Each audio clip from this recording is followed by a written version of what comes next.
폐암은 폐에 생긴 종양이고요. 모든 암과 마찬가지로 자기가 모르는 사이에 폐에 어떤 혹이 자라나고 그 혹이 점점 커가면서 폐를 망가뜨리는 무서운 질환이 되겠습니다. 예, 폐암은 초기에는 주로 증상이 잘 나타나지가 않습니다. 그래서 초기에는 잘 모르는 경우가 많고요.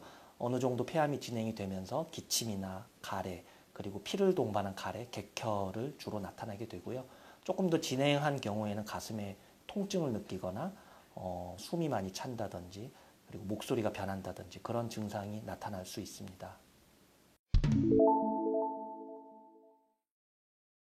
네, 폐암의 치료는 호흡기내과에서 그리고 흉부외과에서 주로 담당을 하고요. 그 밖에 종양내과, 그다음에 방사선 치료과 등에서 이제 같이 치료를 할 수 있습니다. 저희 흉부외과에서는 주로 이제 수술적 치료를 담당하게 되는데요. 주로 이제 초기 폐암이죠. 1기나 2기 그리고 3기 일부의 환자에서는 수술적 치료가 최우선으로 고려가 됩니다. 일단은 수술에 대해서는 환자의 어떤 나이라든지 그다음에 폐암의 상황, 그다음에 어떤 환자의 컨디션 등을 여러 가지를 고려를 해서 어떠한 치료가 최선인지, 그리고 이제 수술적 치료 중에서도 어쩔 수 없이 개흉을 해야 되는 수술과 그다음에 카메라를 이용해서 하는 흉곽경 수술 등이 있는데, 이러한 것을 저희가 직접 환자와 면담을 하고 보호자와 상의 후에 결정을 하게 됩니다.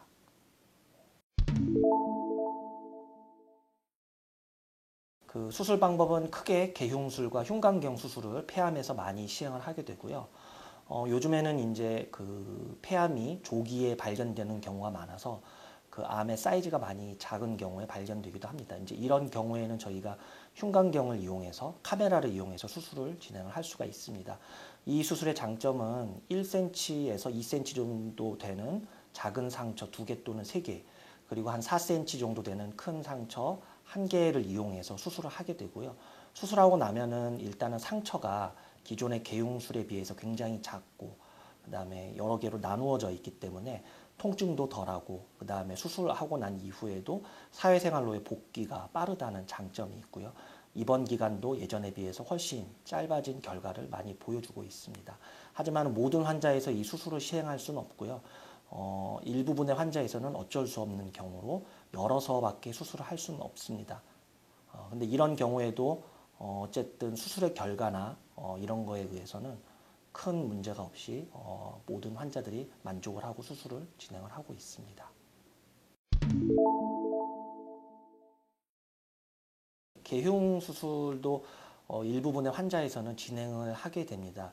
아까도 말했지만은 조기 폐암에서는 저희가 흉곽경을 이용해서 하지만은 어느 정도 진행된 폐암, 그리고 암의 사이즈가 큰 경우, 그 다음에 안에 유착이라 그래서 폐와 갈비뼈나 이런 것들이 서로 달라붙어 있는 경우에는 어쩔 수 없이 우리가 열어서밖에 수술을 진행하지 못하지만 이렇게 열어서 한다고 하더라도 환자의 수술 결과는 아직까지는 아주 만족스럽게 잘 보고가 되고 있고요.